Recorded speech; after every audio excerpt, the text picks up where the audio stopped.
electionary campaign, I introduced what was called, or what is called, chapters. If you come to the structure of the party, you have the national executive, you have the state, and you have the local government.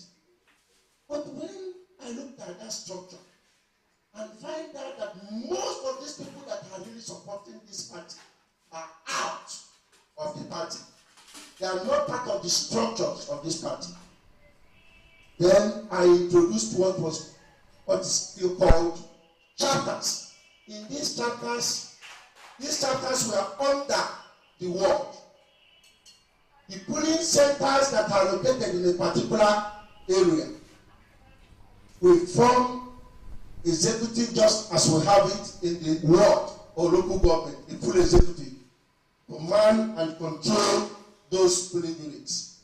And with that, those big men in obedient family was able to find a place to join at that grassroots level.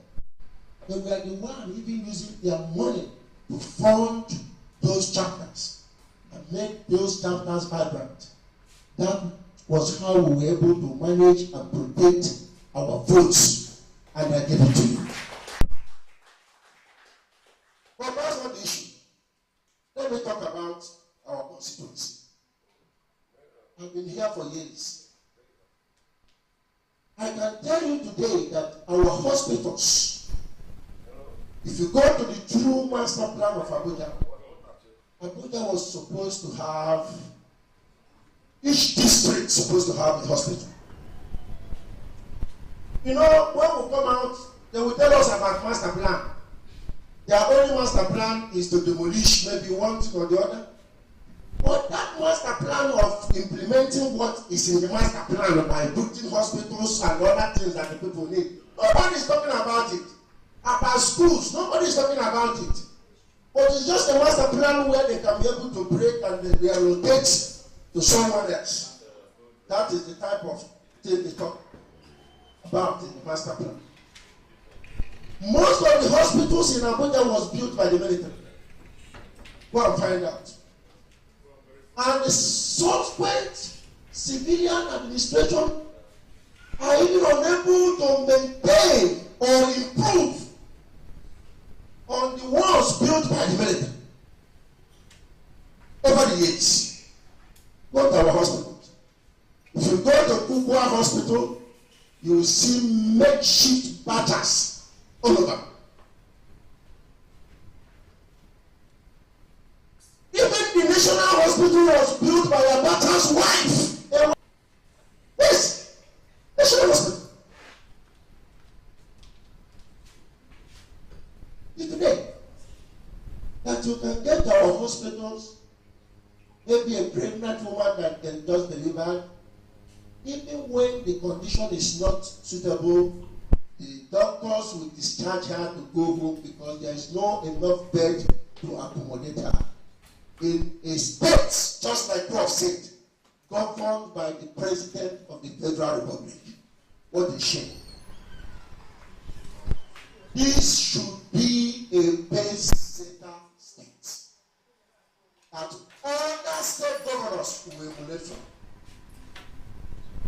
In the same Abuja, more than 35 to 40% of our primary schools, mostly even the one that is located in the city, are not having enough shares for the students.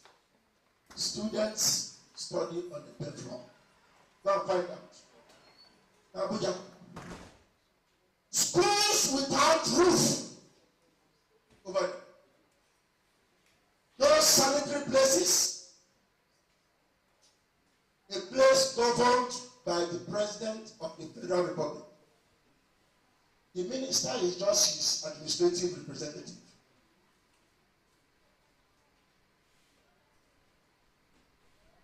In Abuja, development were concentrated in the city.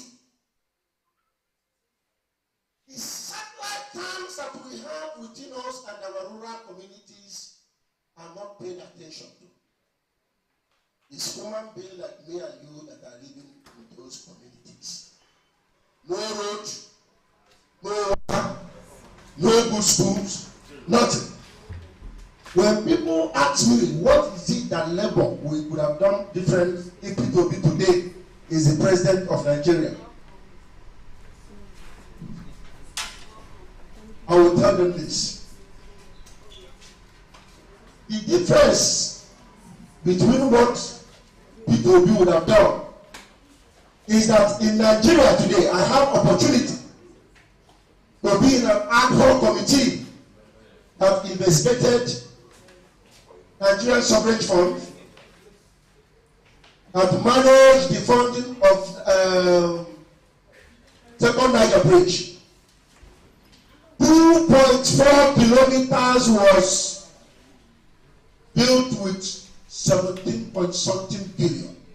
2.4 kilometers of road. But I can tell you, to the standard of that road, even at 400 million, you will still have a kilometer of road. And if you divide that 17 point something billion, do you know how many kilometers of road that you will have? What would have been different between Peter and others is accelerated development. Because Peter will use less to do more. What would have been the difference? Nothing for that. Sincerity would have come back into governance. So, in Abuja, we have issue of health, education.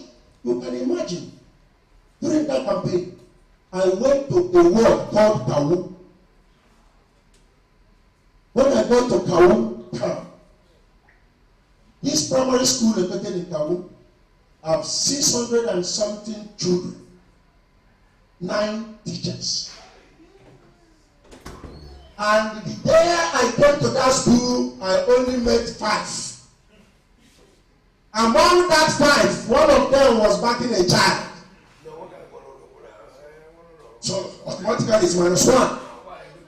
Then tell me, what will be the future of these 620 pupils in that primary school? No future for them. A state governed by the president of the federal government.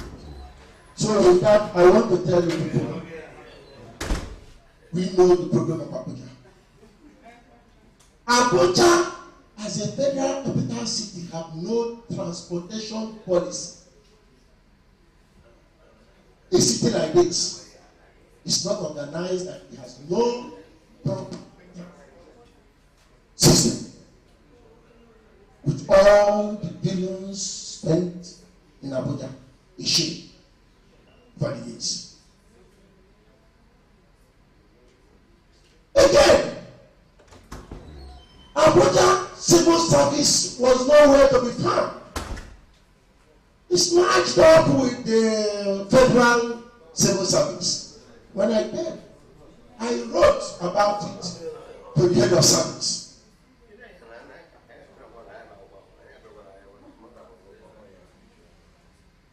I wrote to the head of service. Even in the federal civil service, when they are allocating employment positions to the states, they give Abuja 1/3 of what they give to states. But Abuja is a mini Nigeria. Abuja is where all other states converge. So if there is any state to have more, it will be Abuja. Because in Abuja, somebody from Akwa Ibom can get employment. Somebody from Anambra, somebody from Adamawa can get employment. So Abuja should have more. But they give Abuja less. But because of that letter and that fight, Just 2 days ago, Mr. Minister buying into that idea, got approval from the president, and today Abuja have its own civil service commission.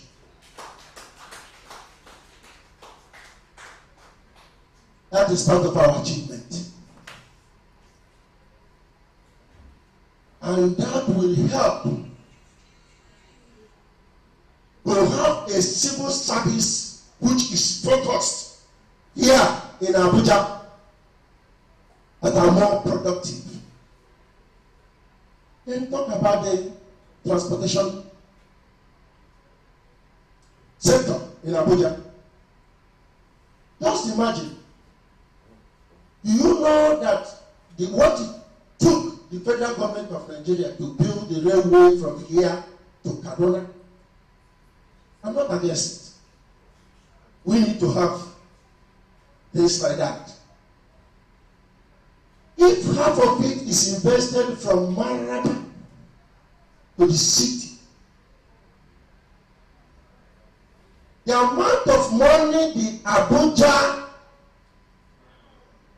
Kaduna rail line is making in 1 month can be made in 2 days.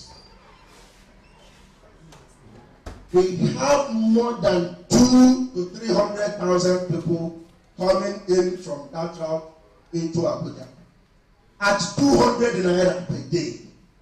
Transit for 1 month and transit for one day and get it to 1 month. You can understand what I'm talking about. Buhari owed all the money he borrowed. All the presidential candidates of different political parties agreed on one thing: that removal of subsidy is the way to go, including our own principal. Know it. But for us to do that, there are some certain things that we have to do, some certain foundation that we have to lay to cushion the effects of what that subsidy will bring. Imagine today if we have a monorail from Maraba to the city, from Suleja here, and we talk about subsidy. When people can buy a monthly pass to use the tram and use the buses, they will not feel the crunch of this subsidy like we are feeling it now. I feel bad when I'm going back sometimes from work. I see well-dressed men in their suit. When you talk about this type of people, I'm talking about the middle class, the supposedly middle class, climbing the back of pickup truck because he can no longer afford to fuel his car to come from the suburb. From the suburb of 30 minutes drive, he cannot afford it. A country where we have, so your minimum wage is 30,000. There are 30,000 to go to and fro. They spend about 2,000 a day.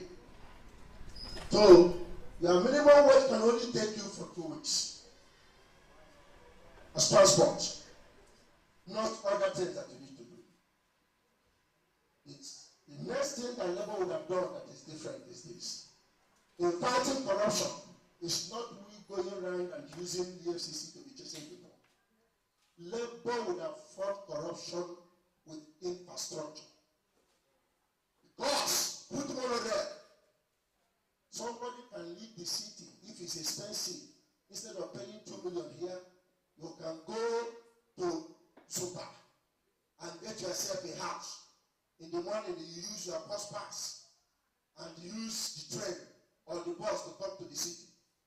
That young man that had something to do in the city, maybe they're supposed to be paying him 60,000 or 40,000, can buy a bus pass for 15,000, and he can plan with it and say, okay, I can use 10,000 to feed myself, 15,000 for bus pass, and I can save 15,000 for myself. But you cannot plan today. You go out there to join the bus, they collect 1,000 from you today, Tomorrow they collect 1,500. Next tomorrow they collect 2,000. So you cannot plan.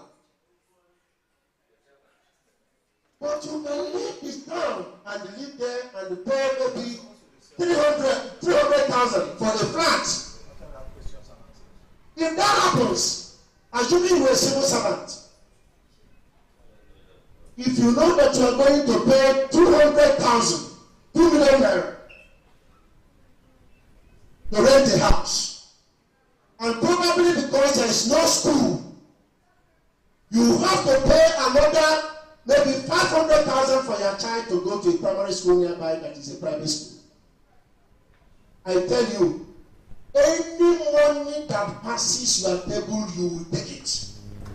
It doesn't matter if you're a good person or a bad person, because you have to be under a roof and your children have to go to school. So, had it been that we put these things in place, the level of our quest for corruption as a people will come down. But we don't have it. So how do we fight corruption? And you look at that man that is beside you, that is working, he's making a lot of money. And you must get your own, no matter how it comes.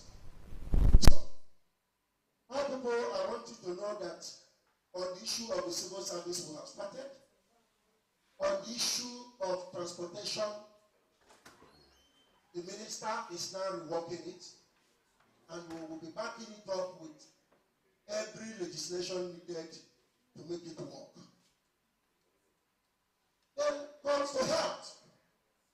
In the past, they would do budget and just lump money into health sector without pointing out clearly what are going to be done. So somebody can decide to buy mosquito net with the money that is in health. Somebody can decide to only paint hospital walls with all the money.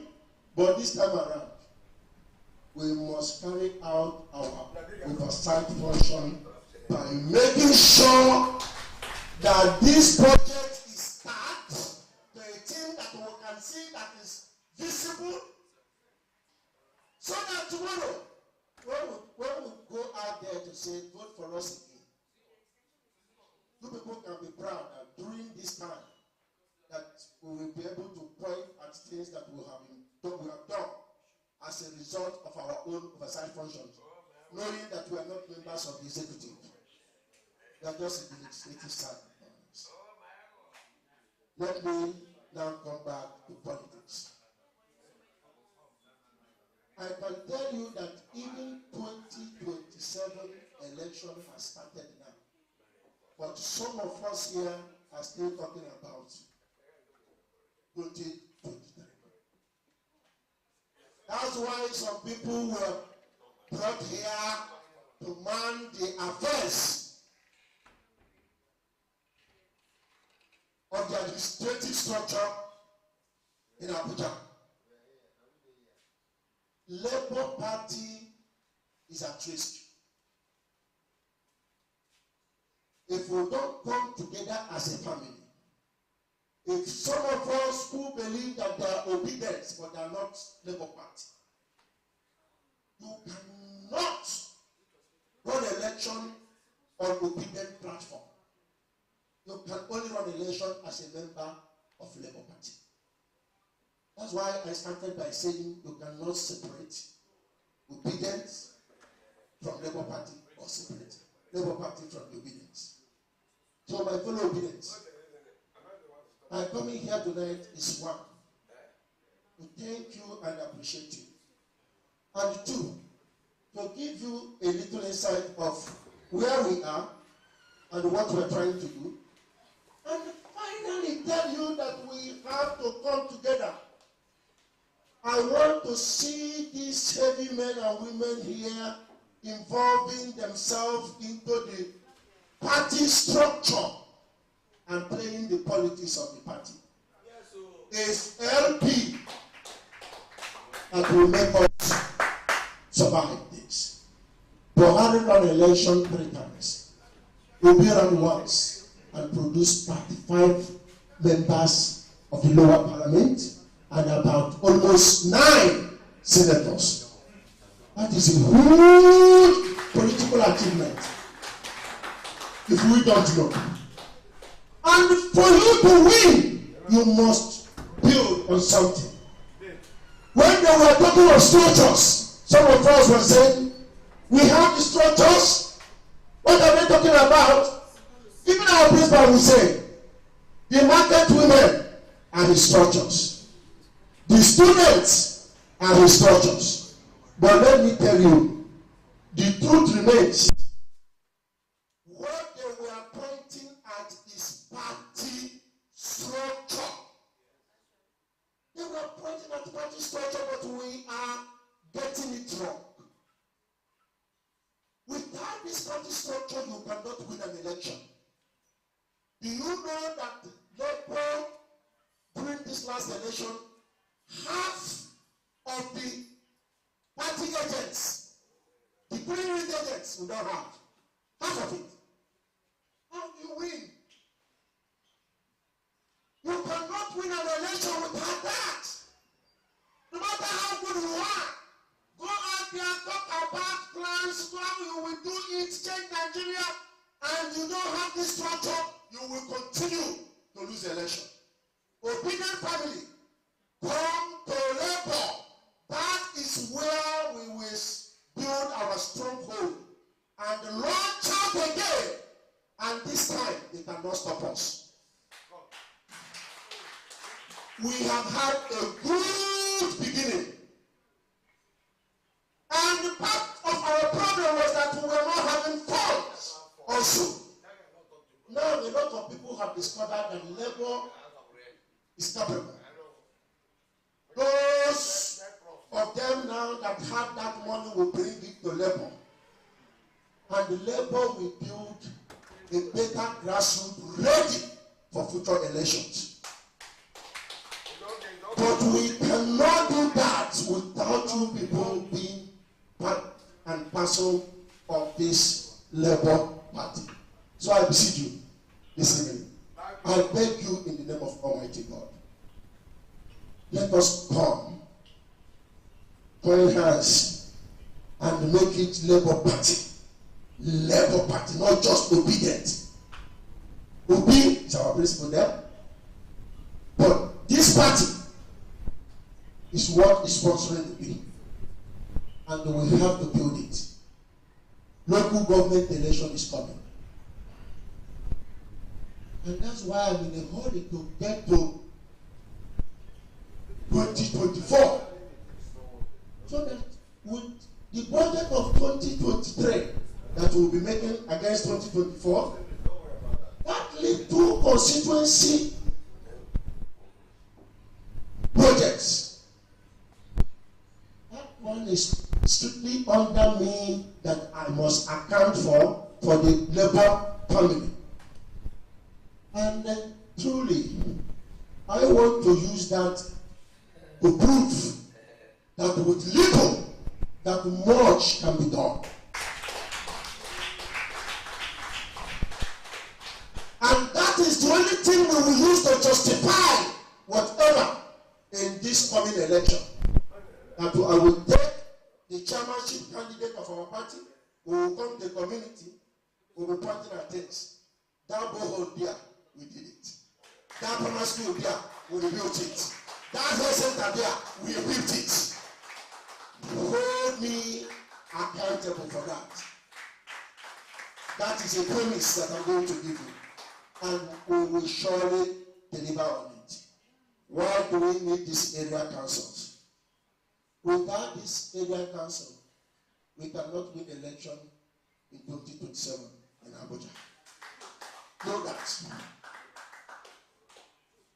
If we are just talking about Obi, and you don't talk about the area council election, you will be on your own when the election comes. With winning this area council election, I tell you, the vote that will come from this election will be the vote of about 3 or 4 states together. and we can be able to deliver this. How do we allow a council that gets statutory allocation of almost ₦1 billion to go into the hands of people who don't want to do anything with it? God Rahman, they are not doing anything. Are you seeing them anywhere? Is the local government existing in Abuja? It's not. It's only what the other city is doing that we see here. We need to change the game by winning that area council.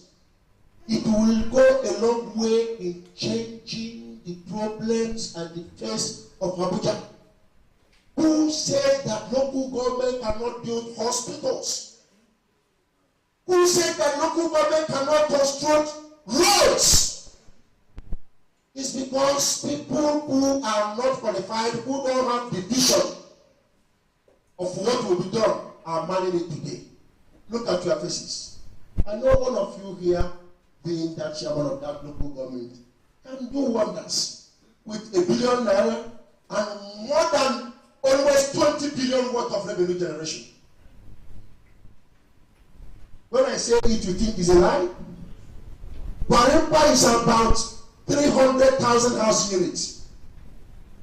And if we are having tenement rates at 50,000 per house, transit with 300,000 is just a section of the place. Just Gwarimpa. Not Wuse, not Maitama, not Lube, not Karo. We cannot leave that to the hands of this PDP and APC. Men like you should get involved. And that is my message tonight. Don't separate obedience from Labour Party. Once again, thank you very much. And I think I have talked enough. And I am truly happy to be here. And Mr. Piper, I know you are someone that knows what to do when it comes to people being happy too, not just an activist. And all about your own activism is for people's welfare. So please, I think you should do the needfuls to the house tonight. Thank you very much. So, thank you so very much. Please, you may all well be seated. Those in charge of refreshment, start getting it ready. You know, after meeting with Honorable Joshua Chinedu Obika, when Obika, is it Obika or Obika? Hi, Obikaranga. Hi. When I came to Prof and when I was singing your praises, Prof asked me, because he says, we know you. We know, you mean you just went to this man's office, took picture, and the next thing you are singing his praises? I say, okay, when he comes, you will hear from the horse's mouth. And I'm sure none of you are disappointed, right? Because I came back and I told everyone, we have proper representation. And I told them, if I had gone to your office, and if I had listened to you in the office and I wasn't convinced, I'm telling you, when I come back here, trust this mouth. I would have been the one to tell all of them, look, we don't have a house of reps. In fact, the only thing we should be doing now is how do we throw that guy out and replace him, and that will be the only thing we'll be discussing here. But you can see today that we have someone to represent us. And I'm sure that my friend Peter is even surprised. So if you are still an obedient and has not made up your mind to pick up a Labour Party card, we will not let you in that gate again. You will see when it starts. I mean, no, Sarah, are you not surprised I am talking like this? No, because they know that I'm the one who keeps saying, we obedience are not Labour Party and we are not going to take the card. Yes, and I'm the leader of that group. So now when we start saying, when we say, listen, I need you to get ready, nothing less than 35,000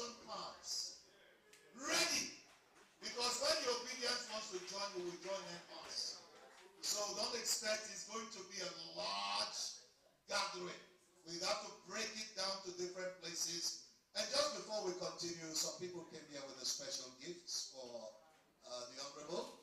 And as we're doing questions and answers, the refreshment will be served. But please, I'll hand over to this gentleman. They have something to honor the Honorable with. Thank you very much. Good evening, ladies and gentlemen. My name is Coach Peters. I'm the project manager for Top Lives Marketing International Award of Excellence. Our head office is based in USA, Texas. My office is here in Abuja. In August 26, to be precise, we had our 11th edition, where we honor deserving personalities who have really done well in their own space and giving back to the society that's also laid them. And having followed him during the electronic period, he doesn't know me because I am silent member. I don't know because I've been with Mike since 2000 here in Abuja, doing podcasts. And in my only 2 weeks, I contributed to the success that we all celebrating today in Abuja. Having said that, I said I wouldn't wait.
On different platforms. So this is that time for questions and answers. Ask question. Maybe you ask question. Questions. Okay, before we take questions and answers. Right now, Mr. Peter Ame is a member of the DOT. Hi, Chief Peter Ame. Anyone they call Peter, this is a Peter. This is a Peter. This is a Peter. In fact. Good evening, Honorable. Honorable Chairman of FCT, Honorable Member representing Amak Buhari Federal Constituency, Professor Okubia, Peter Piper, and all the others that are in the house. For me, I don't think I can say much about the Labour Party. Because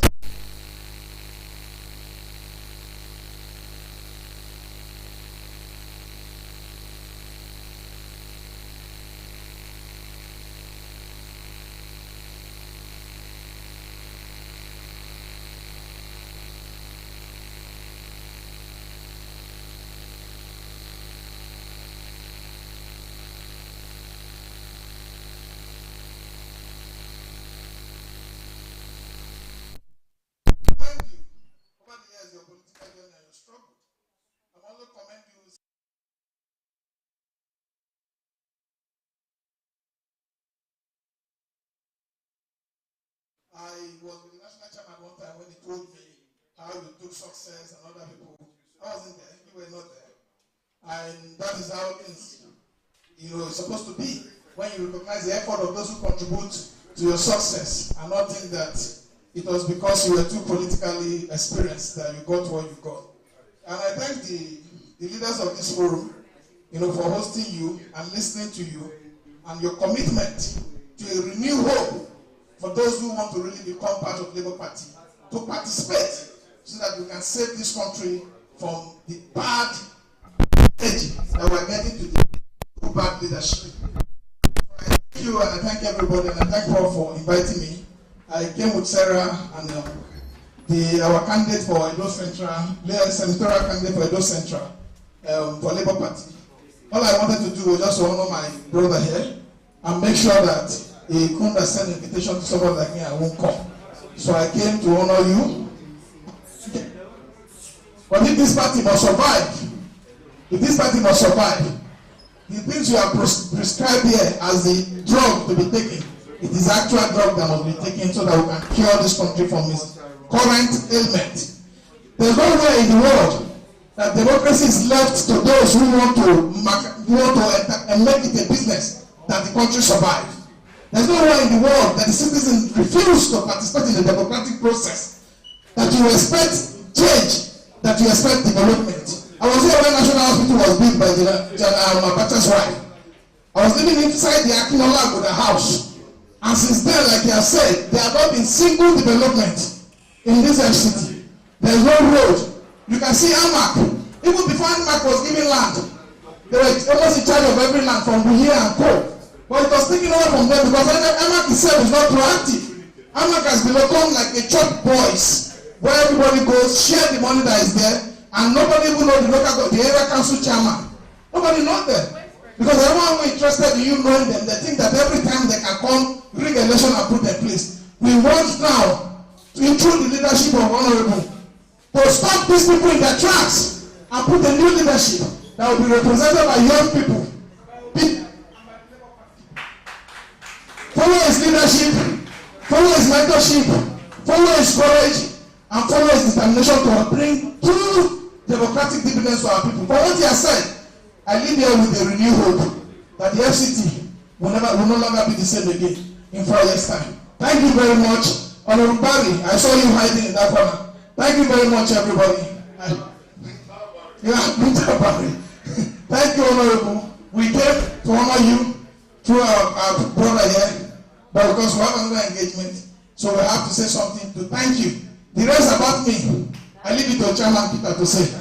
It is wrong to speak about oneself.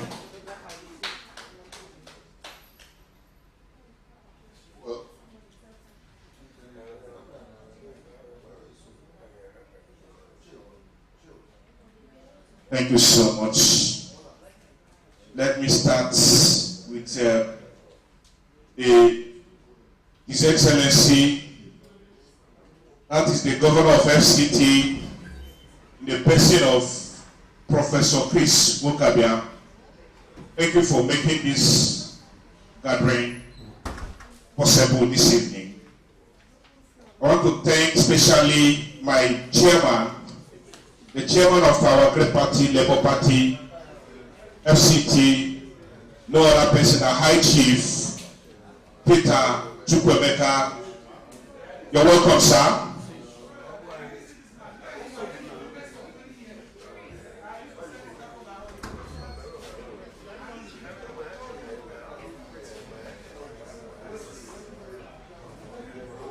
Thank you, sir. You're honorable, sir.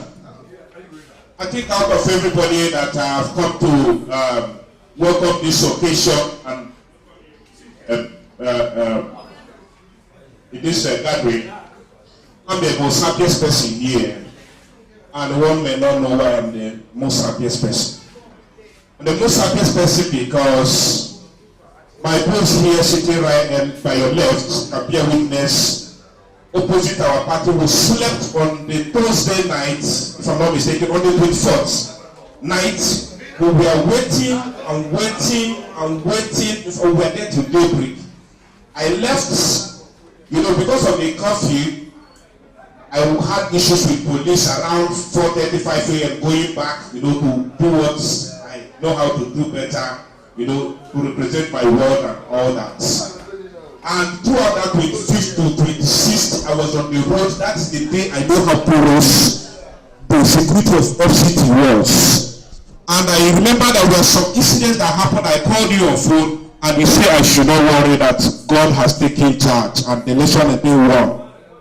So, having said that, I want to say something. This goes to the executive and to you, because you are the leader of this party, you and Kigibe, currently in FCT, with the help of our leader here, Biro, that there is no difference between the Labour Party and the Obedience family. The only difference is that the Labour Party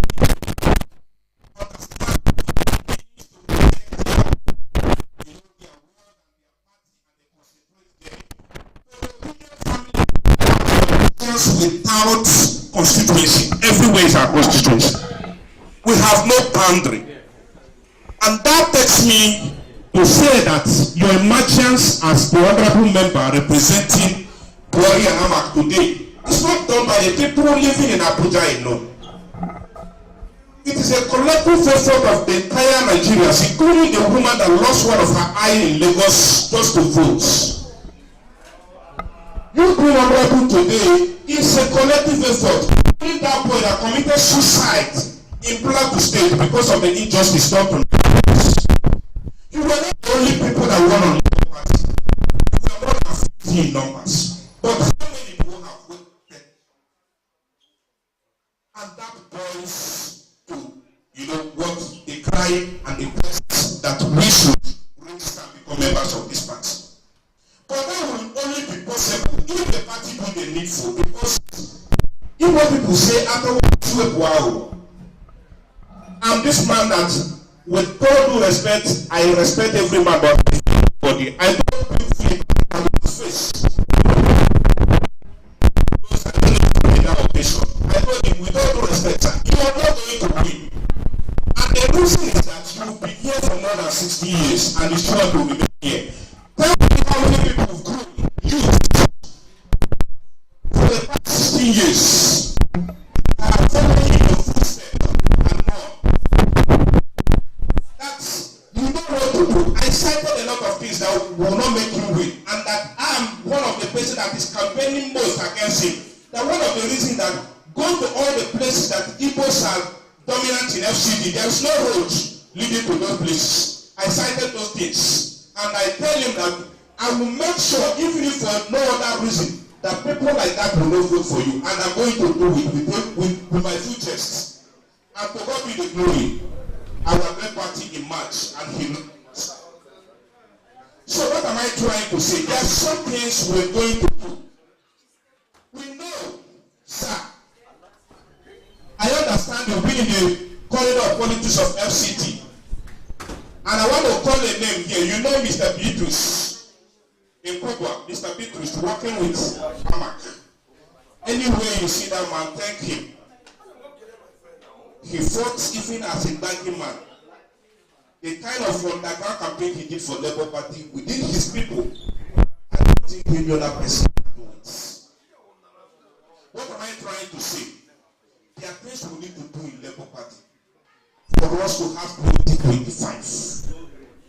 And those things, it is true that the baggies or the indigenous, sometimes they can be too naive. That is why most of them didn't join the Labour Party. I called on many of them to join, and they refused. It happened even in my ward. I refused taking position that indigenous should be given position. I refused. And as I'm standing here, I'm aspiring to contest in the coming election.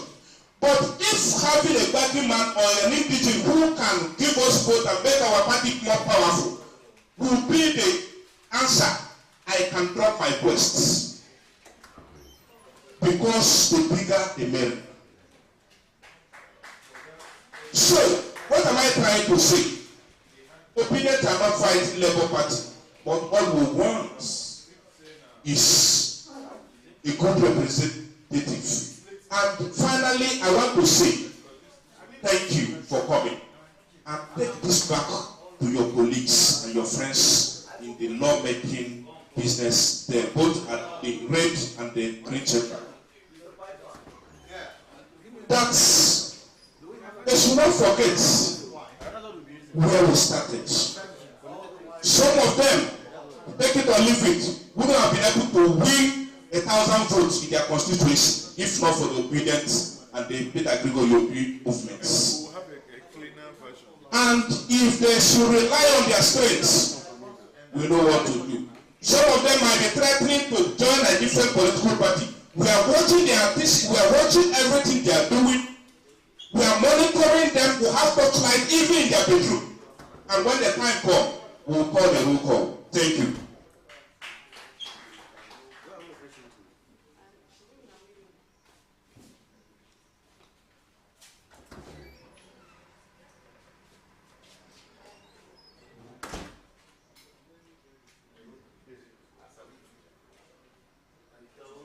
Good evening, ladies and gentlemen.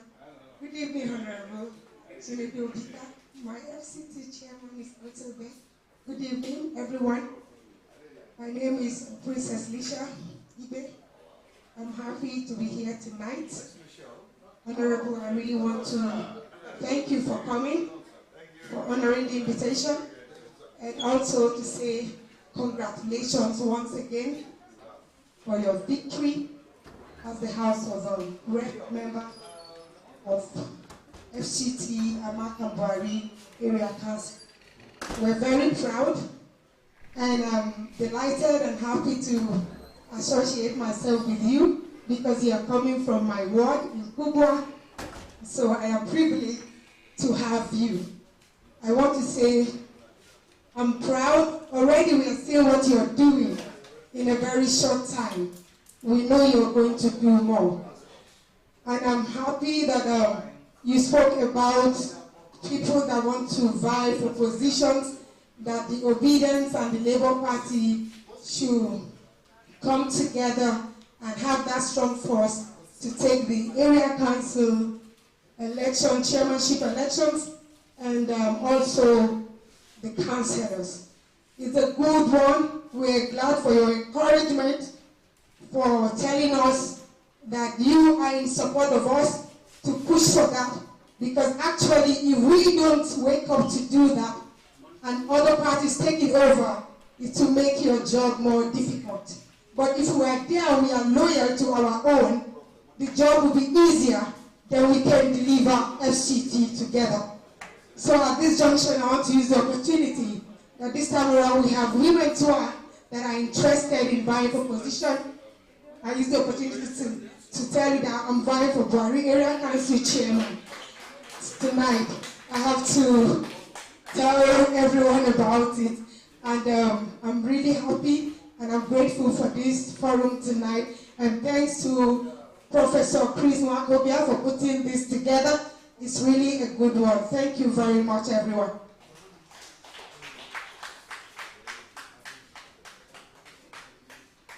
Good evening, ladies and gentlemen. It's I cannot apologize for my height. I love my stature so much, and I believe that men of small stature, they have effected greater change than men of bigger stature. Okay, I don't know the protocols that have been laid down, so all protocols duly observed, but I would just like to thank Professor Chris. I intended to run for the office of Governor of Abuja, but immediately he declared interest. I have to bring down my own intention. Thank you so much, sir, for putting this together. And the honorable member, sir, thank you so much for coming. We appreciate. And the chairman, the PRO, thank you so much. We really appreciate your presence. I see this gathering as more than just listening to the honorable member, but one of interacting with the constituents. Sorry, sir, when I'm done. Thank you. There's no problem. There's no problem. So I see it as one of interacting with constituents because we are all based in Abuja. For myself, I am under Kabusa Ward, and believe you me, I am happy that I am part of this movement. Because if I wasn't part of it, I don't know, I would have hid my face in shame. You know, I make no apology to say that I am an obedient. But I want to say something in reference to what you said. Number one is in relation to Labour Party and membership. Now, there is a problem with the internal workings of the Labour Party, which I may not be fully aware of. I am not a member, I must confess. There's no problem, sir. I called my state, Abia State, I'm from Abia State, and I called the chairman of Ugunabo local government of the party there. And when I spoke with him, I asked him, what are the modalities for membership? Because a lot of people started reaching out to me. And he told me that there is an embargo placed on membership. I was mad. The literal artist here talked about being mad. I was mad hearing that there is some sort of embargo placed on party membership. I don't know if it is only there. Of course. I am happy that he's here too. So I don't know why that is. I don't know if it is just in Abia State or in that particular local government due to one thing or the other. I believe that a lot of people are willing and are making efforts to join the Labour Party. So this is an observation, sir. Maybe you can address it after I, go through my list. Secondly, sir, you mentioned a lot of problems, which I agree. I've been in Abuja since 2002. I was born and brought up in Lagos State, where I lived until, relocating to Abuja. You mentioned a lot of problems. So I would ask, sir, what are your observations on the law that regulates these areas, these problems that you have mentioned?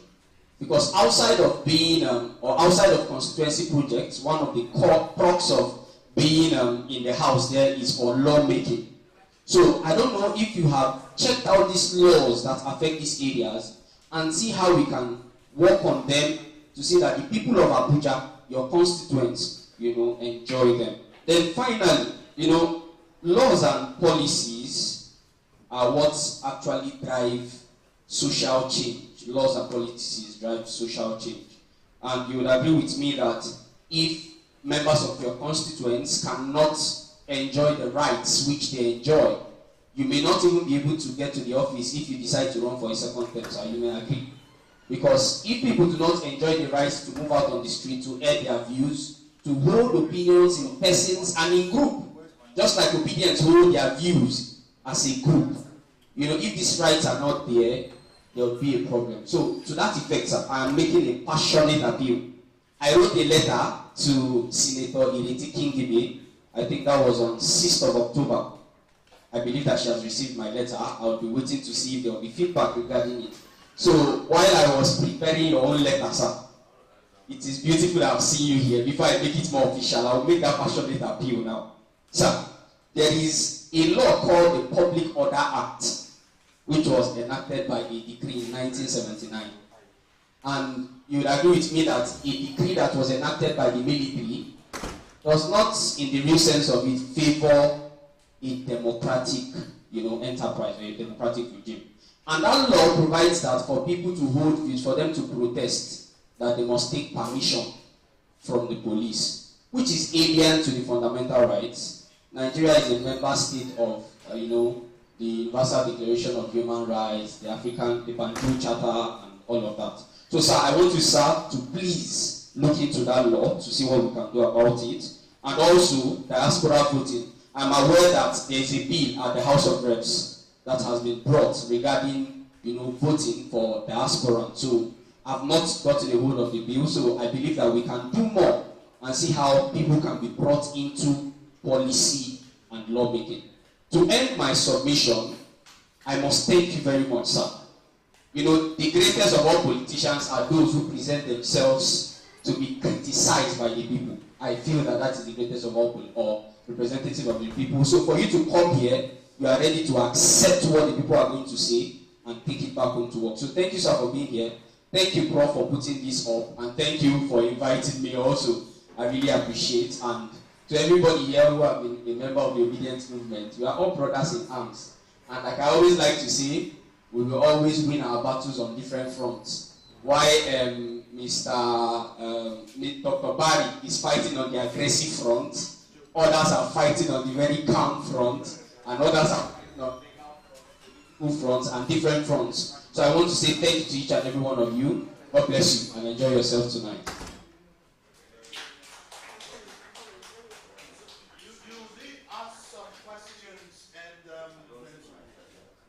I think one of the questions is whether there is an embargo on membership of the Labour Party. Please, Mr. Chairman, address that. That is a very wrong information. There is no embargo on membership cards. Even we had a strategic meeting at the FCT level. I have been trying to even solicit from our aspirants to come and pay for membership cards so that we can go to the walls and give it to them. Membership is open. We have a very elaborate register where we are registering people.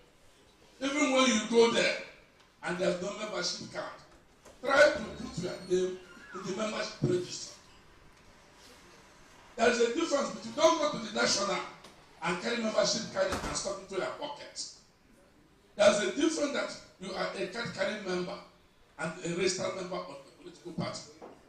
You might be a card carrying member of the party, but you are not registered in your ward, and that has already thrown you off. Like some of us here who wants to run for the election. The first thing you have to do is go to your ward and register in your, make sure that your name is in your register. Even if you don't have the membership card, we can be part of if the membership cards are scarce. And anytime there's membership card, they will call you, put it alongside your name, and ask you to come and take the membership card. But first of all, go and get registered. Let your name be in the register. Put down your phone number there, so that when the membership card comes, they will call you to come and pick it.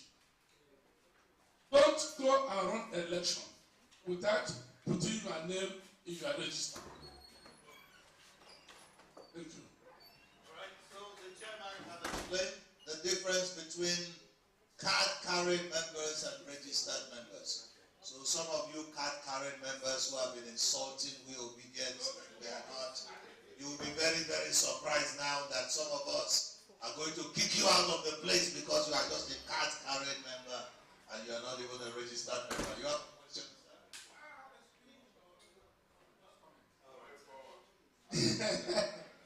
Honorable Obika, good evening, everybody. All protocols of time. My name is Professor Chinedu Obika. I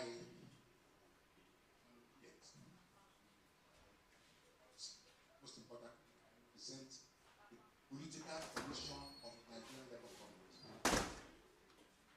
But you may not know that there is a political commission.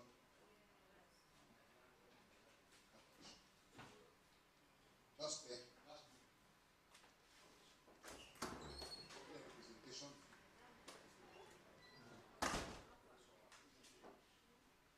And part of that was how do we convince obedience on the Labour Party members. What you also don't know is that Party called Labour Party was registered by Nigerian Labour Congress. And the certificate of Labour Party is in the safe of the President of Nigerian Labour Congress. Even though we cannot contest election, but the law says we can belong to a party. So when NLC was saying, oh, we support Labour Party, it is because they own Labour Party, so to say. And the duty of the Political Commission, as he knows, is to try to make sure that some of the lacunas you see For instance, you remember there was a time you know about the Papa. Papa went and drove away Abuja, the police, and you know the people supporting him. But Ajero himself, the president, led a team of workers and went there and drove Papa away from the headquarters of the Labour Party. We don't know you. We are owners of the party, we don't know you. Even though we are not politicians, there is a reason why we registered this party. And you also know that the reason why they are funding our Papa is to create confusion so that they can poach those elected officials who will use the excuse of the fact that there is, the ceremony in the party to legally pull out of the party. Because you see, if there is no confusion in the party, you cannot have any justification for leaving that party. Or if there is crisis, you can just say yes. That's what the law says. There is crisis. So I'm happy that Honorable emphasized the fact that you cannot belong to Labour Party if you don't belong to Labour Party. Obedience is not a party. We know that obedience populates the Labour Party. To register, they will not be able to effectively nominate candidates to run the Labour Party. So they will just be waiting on until some few people will nominate somebody for them. They will not say, oh, no, this person is not the right person, we don't like him. And that's why they need to. I have talked to some of my great men who are the movers and shakers of obedience. But there is need for us to make that happen. And I'm happy because from what you have said now, we can use LFCT as the model.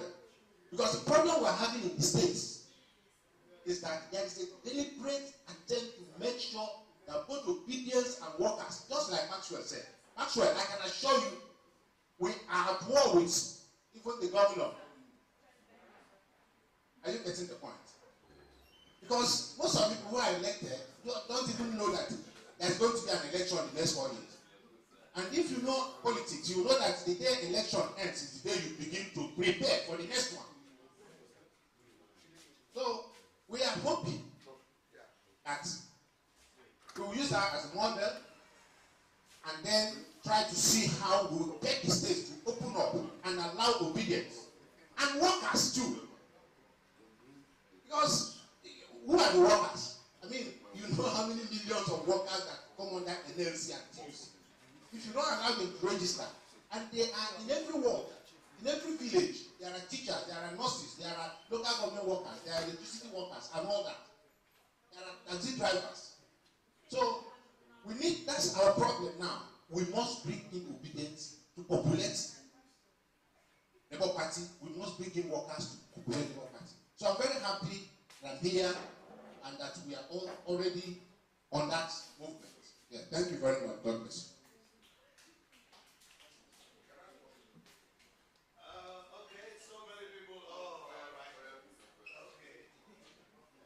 All right, because if from one prof to another prof, they will kill us with grammar for here. So let me give it to someone who is not a prof. If you are a prof, I'm not going to give you. You are a professor what? Comrade, you can now take. It's a privilege to be here today. All protocols well observed. I think the prof has really put up a good show. As far as I'm concerned, this is a good show. This is the way to go. My joy today is that the obedient movement has come to stay. I used to tell people that there are things you call spirits. And the obedient movement is one of those things we call spirit. When we started, when the whole journey started, it wasn't obedient movement. A spirit that is driving this force to be called the obedient movement started with what we call the NSAS movement. And the movement was driven by the youth. The youth were so angry, so to speak. They find or try to find an avenue to express their anger, their agitations, but there was none. Until they found one in what we call SARS, a killing of youth by SARS. And then they capitalized on that. And then the end SARS movement started. The truth is that what the youth did during the end SARS was not actually end SARS. It was actually end bad governance. No wonder, even when the government came, it's okay, henceforth no more SARS will guide you as one of the agitations. Did the end SARS movement stop? No, it didn't stop. It continued, and then we changed everything to end bad governance. We wouldn't have left the street. The revolution would have seen the light of day at that point. But because of the guns, they used the power of the guns to send the youth out of the street, and they thought they succeeded. What a time. We have a man that came with a different ideology. And then the same youth took time to study and discover that what this man stands for is what we want. All of a sudden, those of us who were active during the answers began to queue behind this man, P2B. Why? He carries what we want. We saw what we want in him. Before you know it, the obedient movement. It was everywhere. Everything done to stop the movement could not see the light of day because that movement is a spirit. And the movement has come to stay. Today in Nigeria, we are seeing a new tongue. We are seeing what has never happened before. Now, when we talk about the obedient movement, this is so important. The makeup of the obedient movement. 1, the Labour Party. 2, the support groups. 3, individuals, Nigerians, who believe in the ideology of P2B. They are neither in Labour Party nor are they in support group. But they so much believe in the ideology of this one, and they decide to queue behind him. And these 3 categories make up the obedience. Now, something happened after the election. Ideally, after every election, all support groups go back to sleep. Now, this is because they came with intention to make money. And for the first time, we saw a movement that continued after the election. And that is why we are here today. Now, I would like to appreciate those who have also helped us to get to where we are, because we saw something there and we decided to keep it. One, our principal, P2B. And for the FCT, we have candidates. But there is this candidate, then candidate, because he's no longer a candidate, that really proved to us that governance can be different. Right from the days of the campaign, he took the lead in FCT. As far as I'm concerned, I see him as the leader of the campaign in FCT. Because what we don't know as obedient, he tried to put us through. I'm talking about Honorable Chinedu Obika. Now, if the head is burning, there is no way the body will not catch the fire. We saw this fire in him. I went closer to him. We worked together. And the same fire I saw in him from the womb, I applied it. And it brought about a turnaround in the FCT. I led a support group, rallies, sensitization, outreaches in FCT. He gave us the backing, he gave us the support. And everywhere we go, even before the campaign started, he was always with us to make sure we succeed.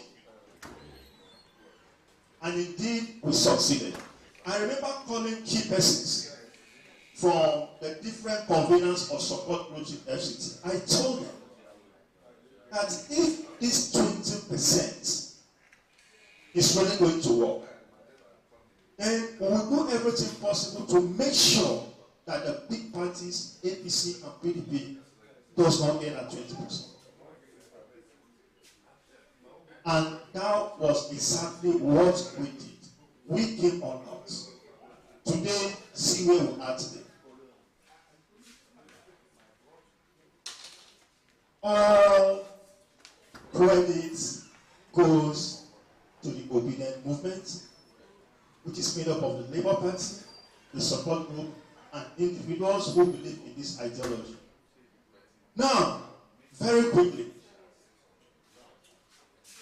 we are calling on all the obedient. We have told them before and we are telling them again that elections are coming. We are not going to sleep.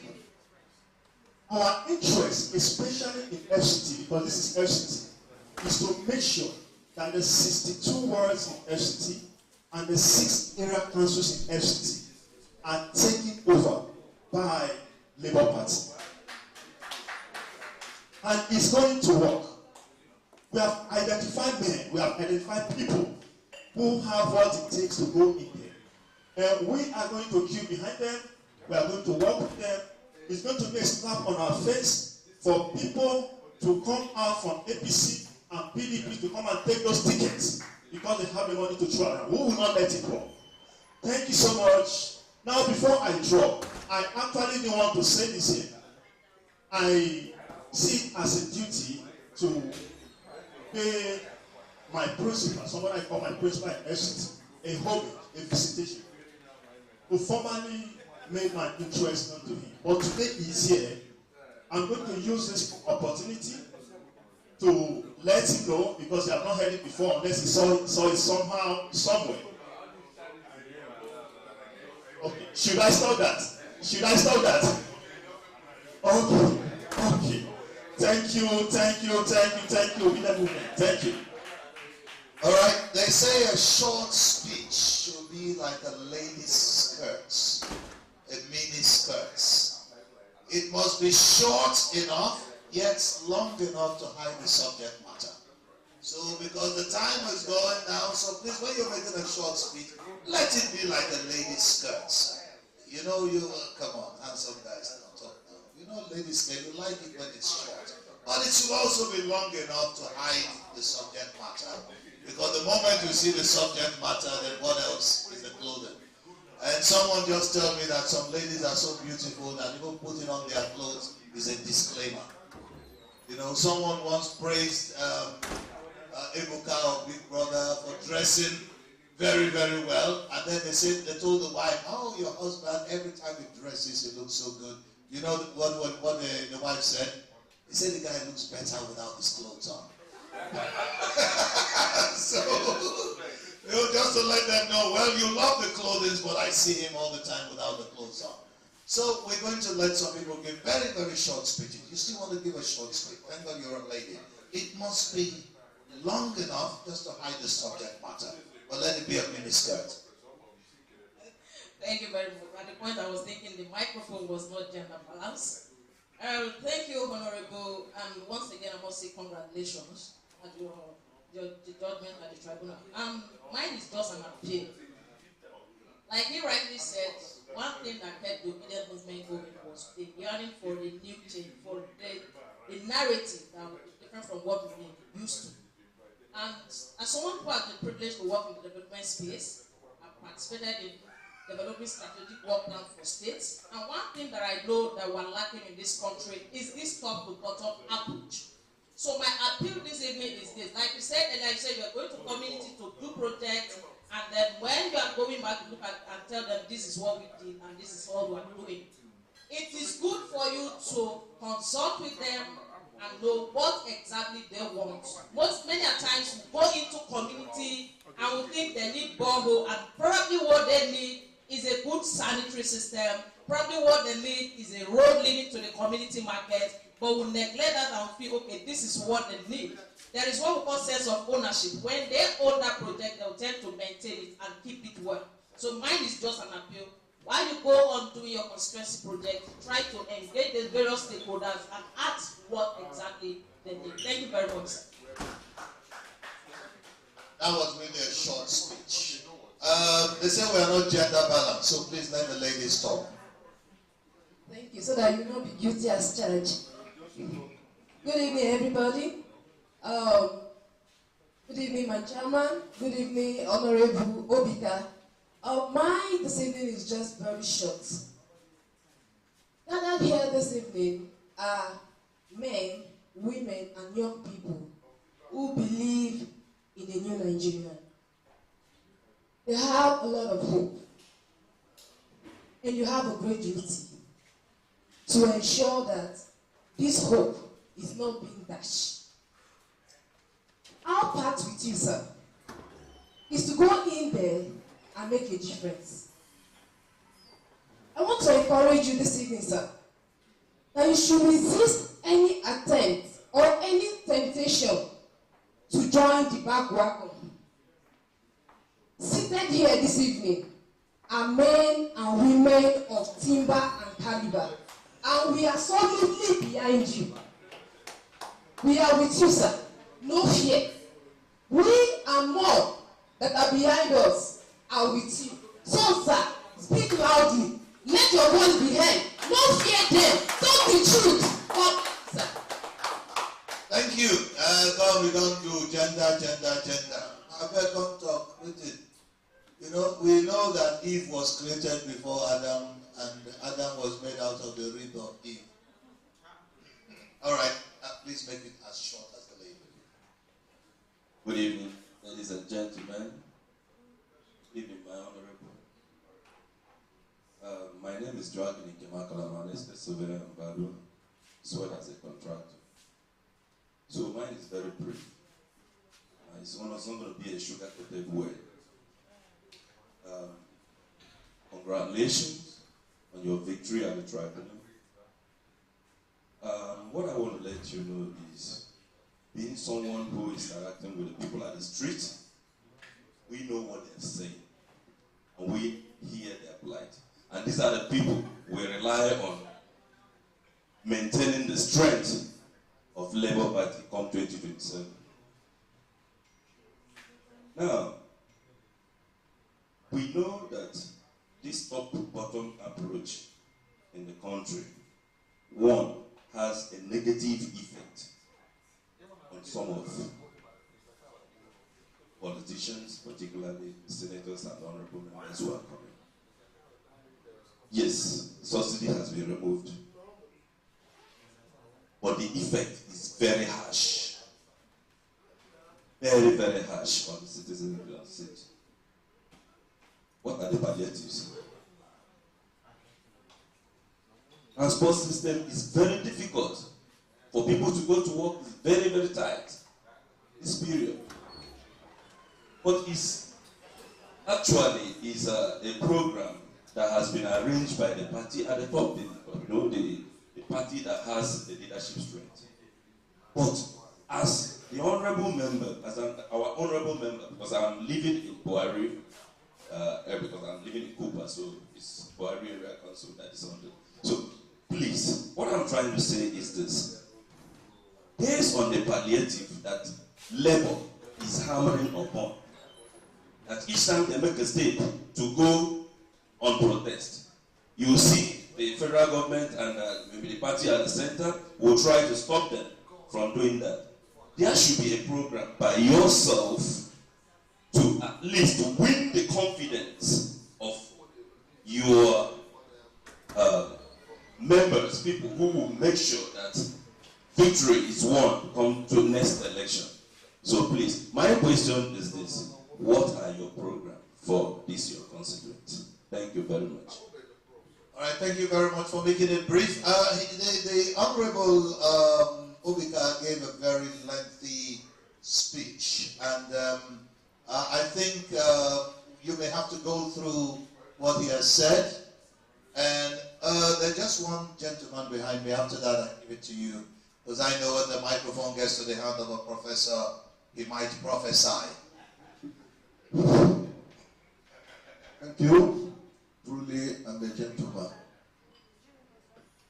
Good evening, gentlemen and ladies in the house. My party chairman, I'm glad to have you here once again, even though we share the same river, the same school, the same church. My honorable, you're welcome, sir.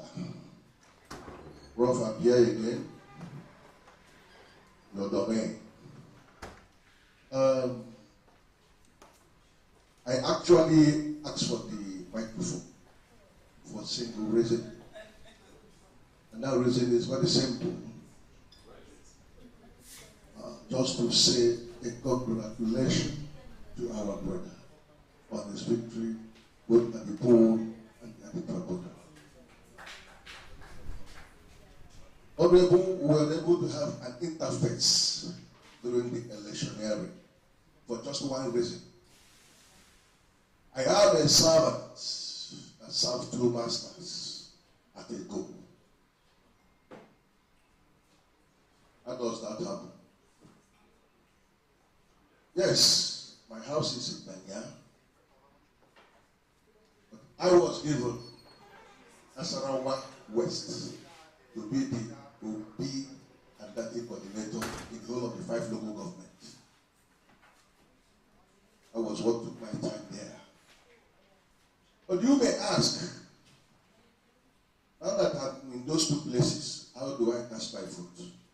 But I can tell you that Nyanya, Taro, Chikoi, Kurudu, down to Rosa Karishi, we have them intact. Chairman can be a witness.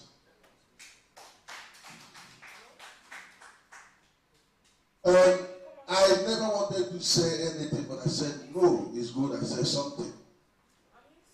Because in politics, as you are struggling to enter bus, a lot of people will be pushing you out.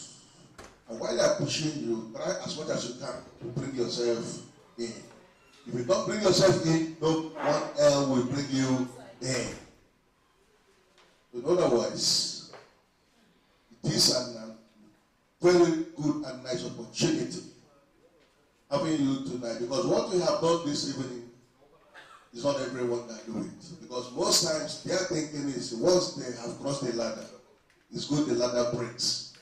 They don't care. But in your own case, you have showcased a different style of leadership, which some of us will invite. On this note, I want to say a congratulations to you and more grace to you, Honorable. Thank you and God bless you. All right, thank you. I think, let me just give it to a professor. Because you see, English has root words. When you hear prof, that's where you have prophecy, you have prophesy, you have proof, you have prophets, you even have what other word begins with P-R-O-F? Prof. So over to Professor Chris Wogobia. We have just elevated him, so just in case you don't know, go check the Twitter space. He's the governor of Abuja. Because since they told us that Abuja does not have any special status, we said, oh, is that so? Then which means we should have a governor. It's a mistake since not giving us a governorship election. So, just sorry you didn't know, we conducted our governorship election sometime ago here, and he won the election, so we are waiting for our own allocation. Over to the governor-elect of Abuja. It is my pleasure to have you all here.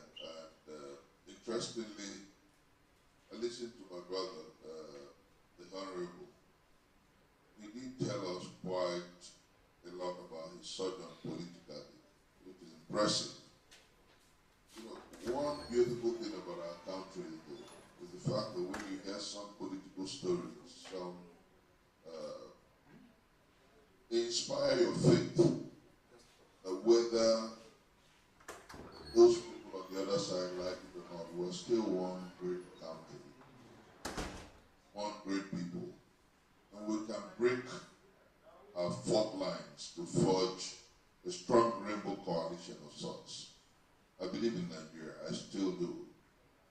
And stories like this, coming from a councillor to ultimately becoming a member of the House of Representatives.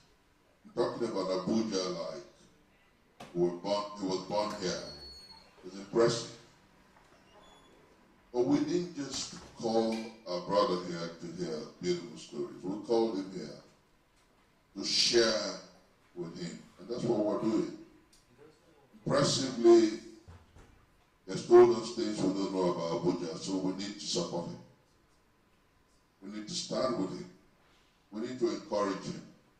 Because if you truly want the medical facilities in Abuja, the hospitals like he's noted, you must be able to make him look behind and see a monument of humans who believe that things can work.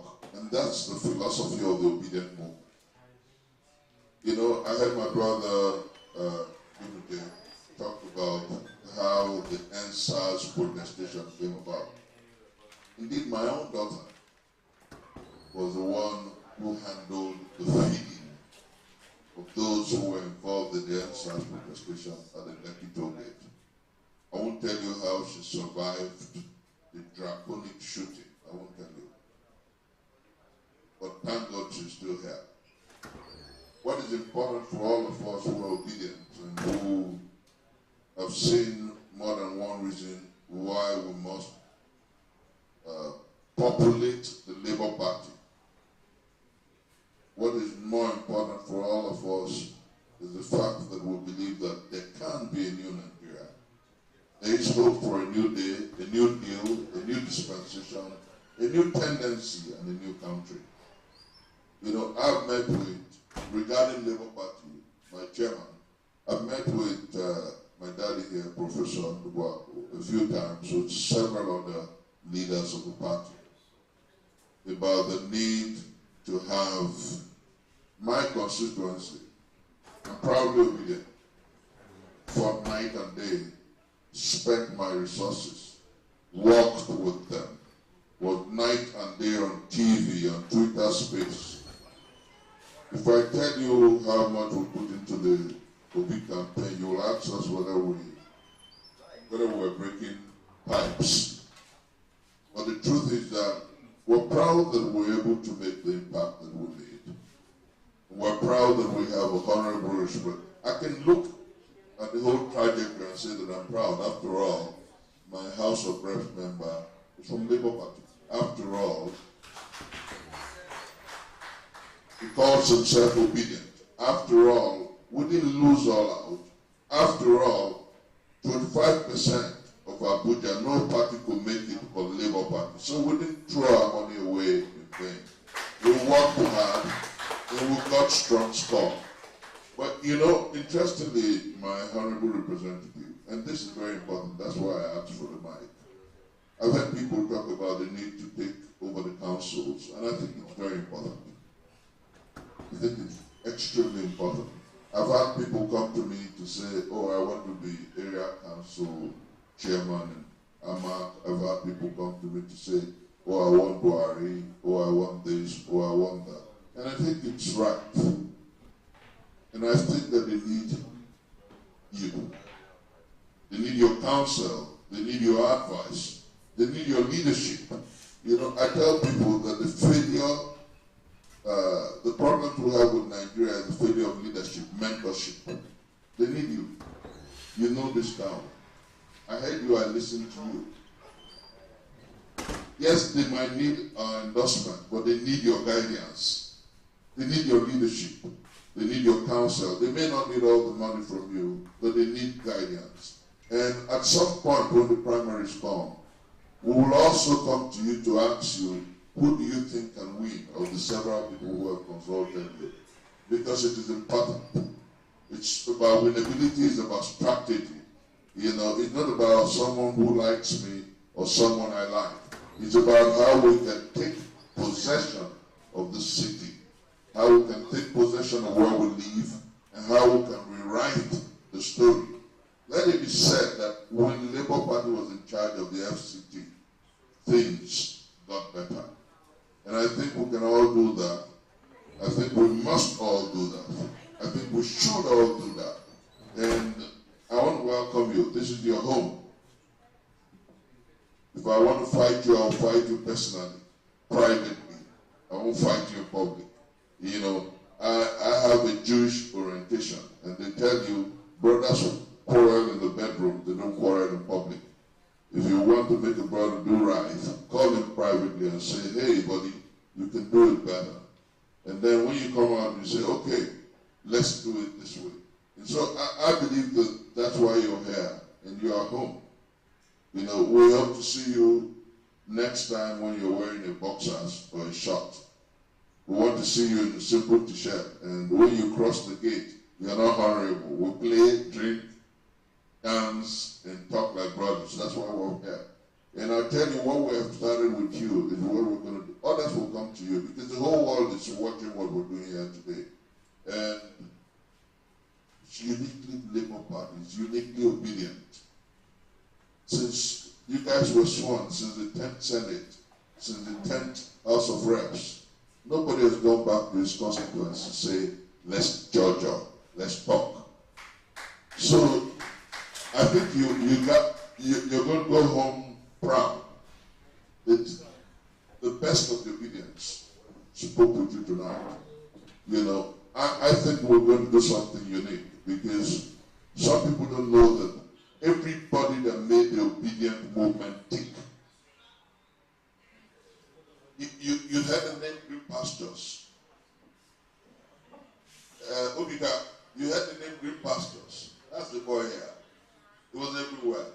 You know, he was even one of the media people who handled GRV's campaign in Lagos. That's Igwe DC, Wind of Change. This is, you know, Obika, Piper, you're disturbing also.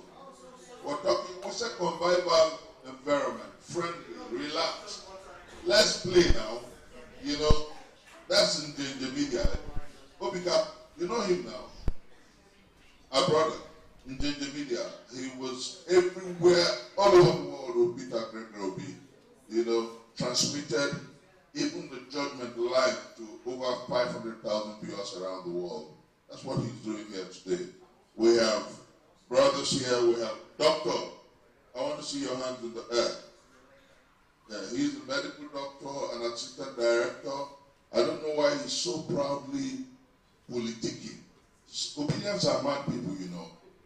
You know, doctor, I salute you. Awesome, you know. The movie maker, Obi Osotule, you must have heard his name. Everybody knows my daddy. You know, and then there are wonderful people here. But what I want you to know is that through it all, we're going to come up victorious because it was Khalil who said a long time ago, no lie can live forever. It was Colin William Bryan who said, a truth crushed to earth will rise again. It was James Russell Lower who said, and I quote it because that's where my strength comes from, said, truth forever on the scaffold, falsehood forever on the throne. That same scaffold sways the future. For behind the dim unknown standeth God in the shadow, keeping watch above his own. You know, I want you to know that so long as, and I'm going to, permit me, I'm not ethnocentric. You know, those who know me know me. But there's something I love about an Igbo cliche. runs through the entire gamut of my being. That picture says of vacancy.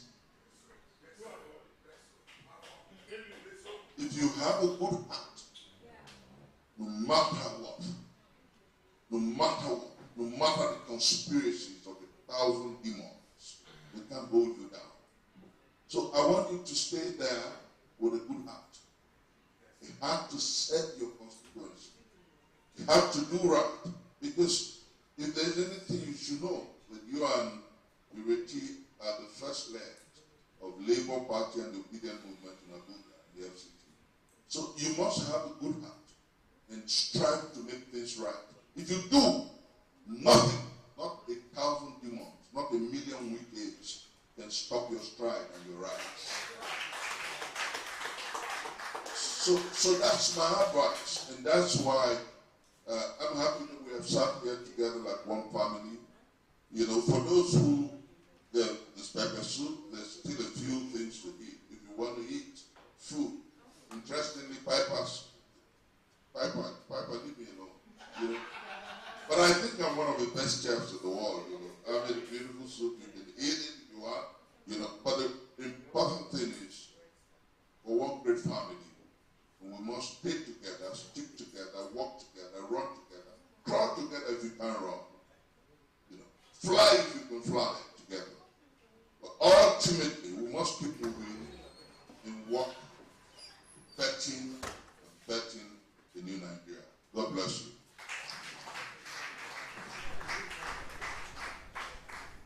Well, at this stage, anything that has a beginning must have an end. We came, we saw, and we conquered. We have done a lot of talking,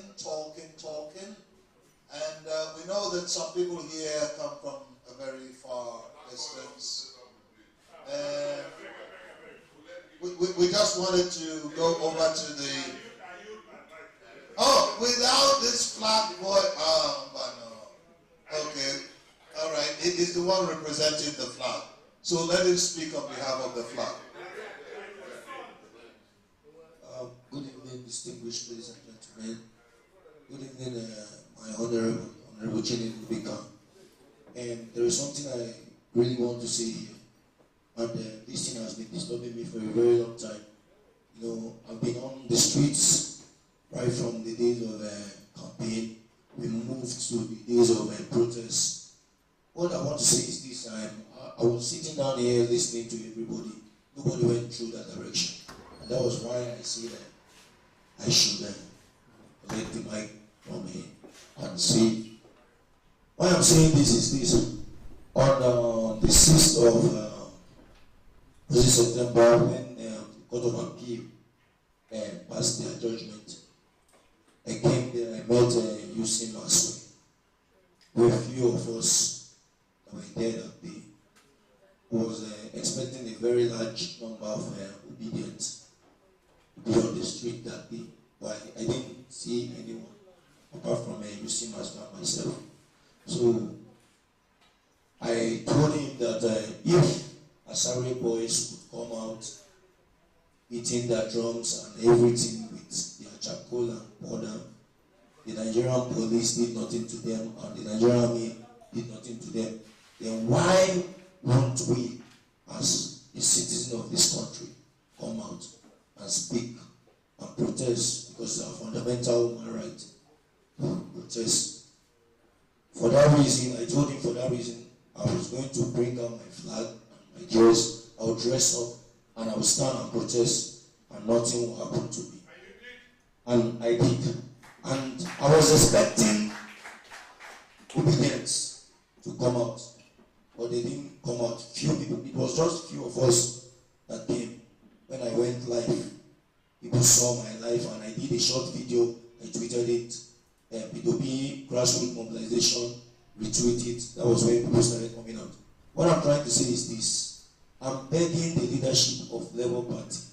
We are not telling them to make it official or to make it known to the world that they are behind us. We need them to know that whenever we ask for protest or whenever we come out for protest, they should try their possible best to mobilize us because I was there. We were all there that day. The APC people, they came out with big trucks, mobilizing people from every corner of Abuja. So their number outnumber us. It was at the end of the day, they were expecting to be given, I think, 2,000 or 3,000.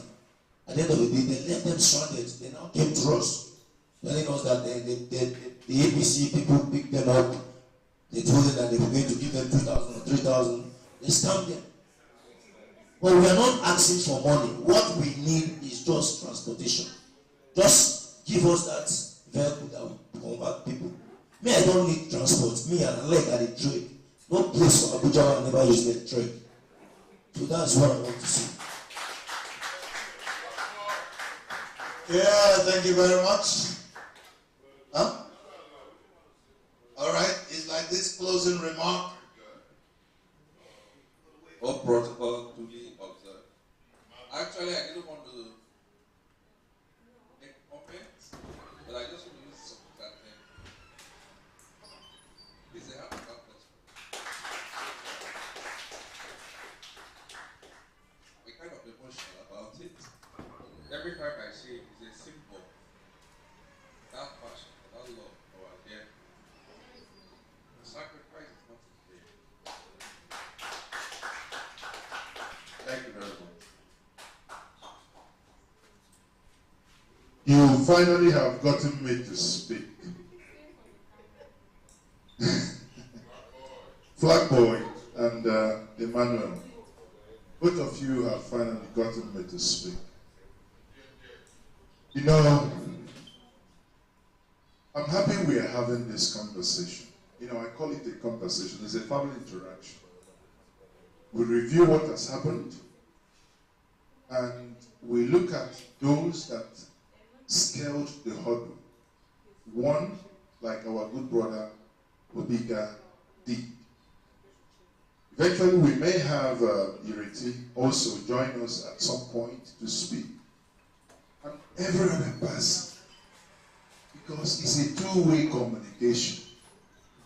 Listen, if you win an election and you do not go back to your constituents and speak with them,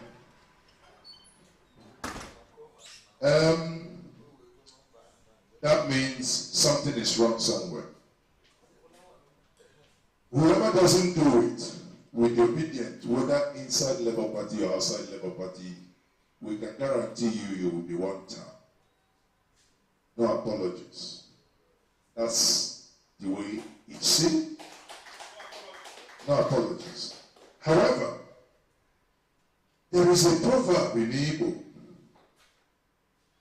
There is an insect called Ebu, and the ancestor says, Ebu, Juruna Oba.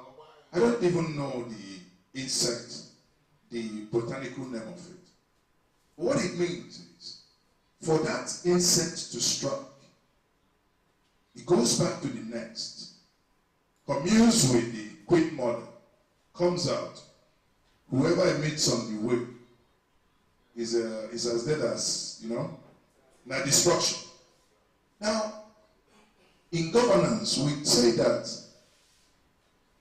you people, because we have yielded our rights to you, you derive your authority from us. We stooped low and said, go and represent us. Now, if there is no communication, two-way communication, if it becomes a one-way traffic, there is trouble. And we pray there will not be trouble in Jesus' name. Now, I would finish by saying, when we look around, we look at people here that nobody knew what they did. And I see faces before the campaign. Before the campaign, many people didn't know. I go somewhere, people say, are you the one? I watched the video where Peter B made coffee for you about 2 years ago. An interview I had him with in his bedroom, the first person that has gone with a camera in his bedroom. It was an impromptu, interview. But that interview spoke to the minds, because to me, I became emotional because, you read how he has one shoe, he does this, you're having a conversation with someone, you put up your camera and say, you allow me to shoot. He said, okay, why not go ahead. While he was making conversation, I asked every Nigerian to go watch that interview. It's titled An Interaction with P2B, the side, the other side that people don't know.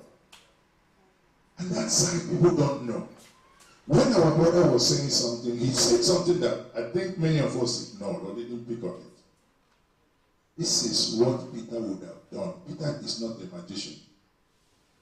But when you know that this road is 10 kilometers and somebody is telling you he's going to do it with 200 billion, in his own candid way, I know he will say, no, this is too much.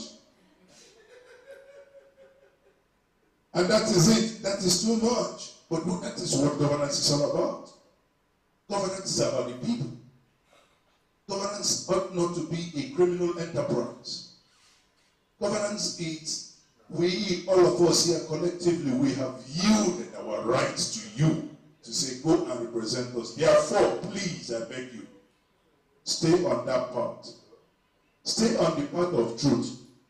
We will be clapping on our screens at home, saying, yes, he's making a difference. If he comes to work out alone. If it comes to a point, you don't agree, work out alone, we will clap for you. It comes to, you yourself said it. If we compare thousands of pounds, me, I spend in pounds, that we committed to this campaign, not to talk about this part of the world that we come millions on personal expenses. While we were there now, we were talking about 1.9 million still on pay at John Woods to raise 2.8 billion for this campaign. Personal expenses, personal sacrifices, families left in some part of the world just to fix a place. Businesses, 18 months, businesses, everything on pro bono. Well, thank God you said it before me. Never give me one goal. Anybody who don't give me. To a point we ran a campaign. We ran a campaign. If you run a campaign, there is a media budget to live stream. We will live stream every single state in Nigeria. Every single state. There is no place there was no live stream. Now, who says, can someone tell us how much he was giving? Nobody, no money. But you were doing it for the love. I tell people, it is no longer about you and I. We are getting closer to the grave. We are almost at the departure line. But it is about the generation that will come after us. I say to some of my friends, you may not live in this country or you may live in a very secure environment. The child that you ignored today, you think that child is a nobody, is the greatest threat to your life, to your children. Because if that child becomes what it not to be, you cannot sleep at home with your eyes closed. But you could have avoided it. The child that will sit somewhere hungry, looking at you, driving in an SUV. You know, it's actually crazy. A country where the road spoils, fix it, you not go fix it, but to buy SUV. I recall P2B as governor of Anambra State, for Christ's sake, was using Peugeot 406. Today, everybody must use Lexus, so if it is no longer 470, it is 5, whatever they call it. In conclusion here, please, I say that my good brothers has made me speak. A man that has made so much sacrifice, the flag boy, I published a video one day. When I read the comment of that video, I nearly cried. Flag boy at the Supreme Court was beaten up by those paid with our taxpayers to protect him. Carrying not Labour Party but Nigerian flag. Think about it. The same thing that happened to our children at the Lekki toll gate, carrying Nigerian flag, saying, "Arise, O compatriots." That's what they were saying. They were shot at. And here is a flag boy saying, "The judiciary, please do the right thing." That was his crime. To demand that the judiciary should do the right thing and deliver the right judgment. Rather than protect his right, he was told that he has no business in the 3-arm zone. Fela Doctor, uniform na cloth na tailor dey sew am. The 3-arm zone, no be our tax they take load. So how can a citizen, a bona fide citizen of the Federal Republic of Nigeria, is not allowed to come in a place built with his money? This is what we fight for. And this is what we are fighting for.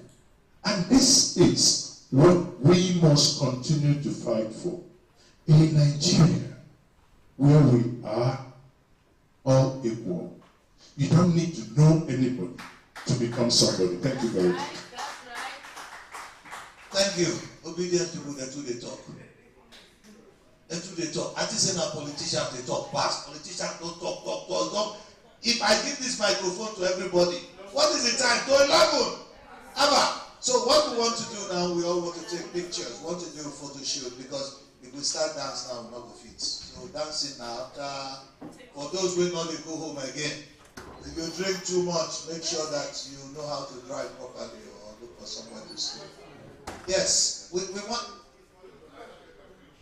want to take some pictures. Okay, a question. Okay. Who are the obedience? Is it an objective question or a theory? Or do you Sir, at this stage, we'd like to have photographs. No,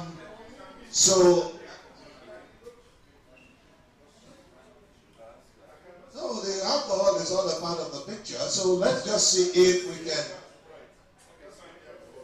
No, there are lots of. No, there's nothing wrong with drinking alcohol. Jesus turned water into wine. He was a good man. He didn't turn water into water. He turned it into wine. I know. So with the drinks on the table, if Jesus was here now, he'd provide more drinks. Jesus was in fire. Please, let's have pictures with our honorable. Where do we take? Because we have to take it batch by batch. So how do we do it?